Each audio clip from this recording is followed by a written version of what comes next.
I've got a question. Where are all of the older men who lost their hair in their younger years that are talking about it, that are saying, you know what? I'm 45, I'm 50, I'm 55, I'm 60, and I went bald when I was 23, and it totally messed up my life. I ended up forever, no one would marry me. So then finally I had to settle for someone I thought was completely ugly and I didn't like it all. But then that was miserable. So then we got divorced. And now I just live alone in a shack. My life's awful because I lost my hair at 23. Like, where are those stories about men's lives their lives were wrecked because they went bald young, but can tell that story later in life?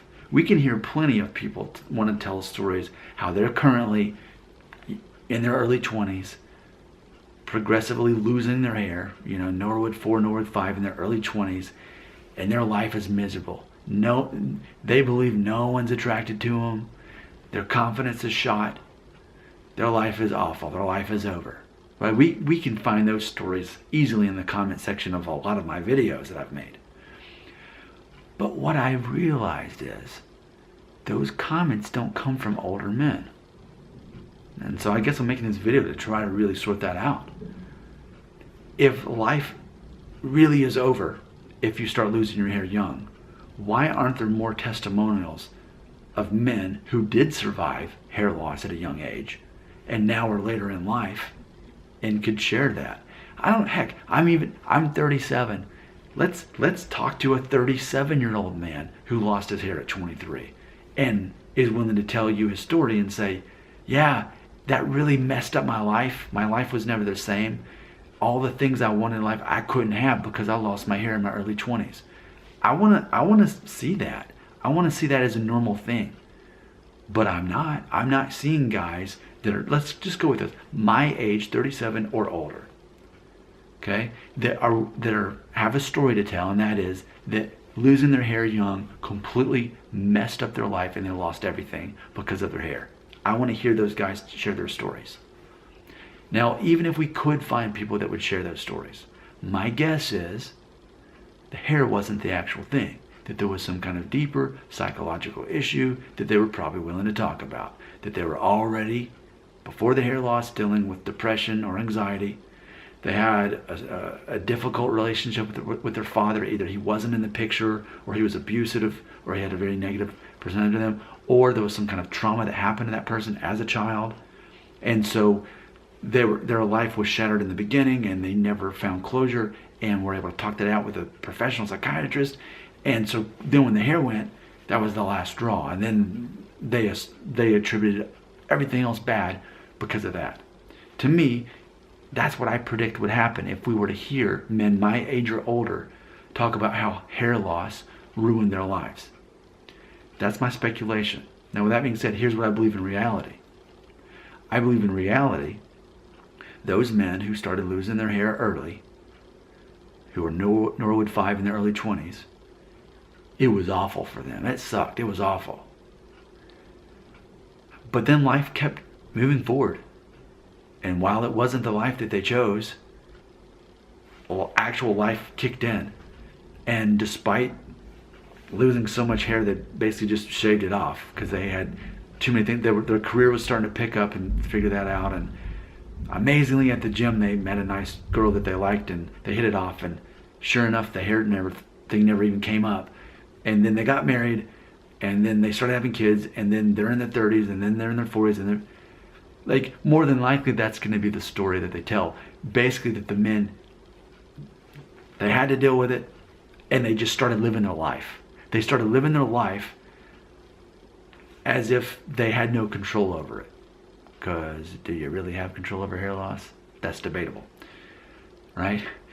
But they accepted it. They kept living their life despite the hair loss that they wouldn't have chosen.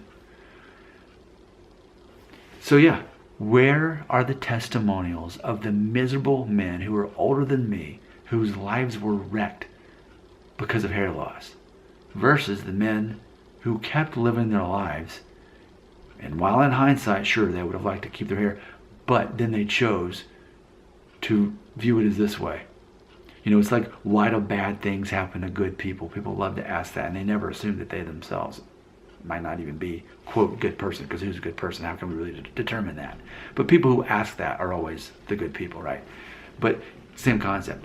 Why did this happen to me? Well, a lot of times bad things happen to us so that we can become stronger and get over them. Psychologically, we grow as a person, as an identity. And while we wouldn't have chosen those obstacles in my life, and trust me, I promise you, I've had a lot of them. So what if hair loss wasn't one of the major ones? But I've had them. I've dealt with them. I used to be a nicer, happier guy, I promise. But now that I'm pushing 40, I've lived through enough stuff that's toughened me up, stuff I wouldn't have chosen. I would have wanted an easier path. And because of that, I'm able to make videos that help young guys. Look at the number of subscribers. Look at the people who keep coming back to these videos. I promise you, if my life would have turned out as easy as I had planned for it to, and I wanted it to, you wouldn't be watching this video because I wouldn't be making it now. I wouldn't have anything to say because life would have been too easy for me.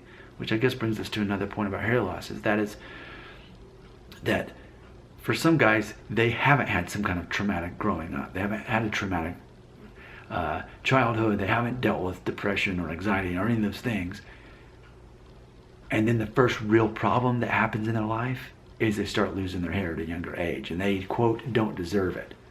Who does deserve it? Would you wish that? Would you wish hair loss upon someone else because they're the bad person and you're the good person? Sounds to me like you're the bad person in that scenario if you're wishing curses upon someone. So that's what I think. I think, ultimately, the guys who start balding young keep living their lives. It becomes part of their identity. It becomes part of their real life struggles, because that's the thing. Our lives are peppered with these non-preventable crises that happen to us that forces us to keep on living. Just keep on living. That's what I think happened to all the guys my age or older that lost their hair young. They kept living their lives. They accepted the struggle as their own. And that's not fun to hear when you're the guy that's in your 20s with Norwood 5 or worse. It's not fun to hear. But I believe sometimes the things that you hate to hear are the best things that you need to hear, because anyone else who tells you what you want to hear is probably just saying that to make you feel good. In theory, people like me care more about you because we're willing to be real with you and tell you the way it actually is. Those are my thoughts on what happened to all of the men who were my age or older and lost their hair young. They're not leaving comments in videos talking about how their life turned out horribly because of their hair loss. I've yet to see one comment like that. Instead, it's men who haven't accepted that and made it through the struggle yet. They're so worried about it. What are your thoughts about this whole concept? There's a lot of psychology that we just discussed, but what are your comments and thoughts right here?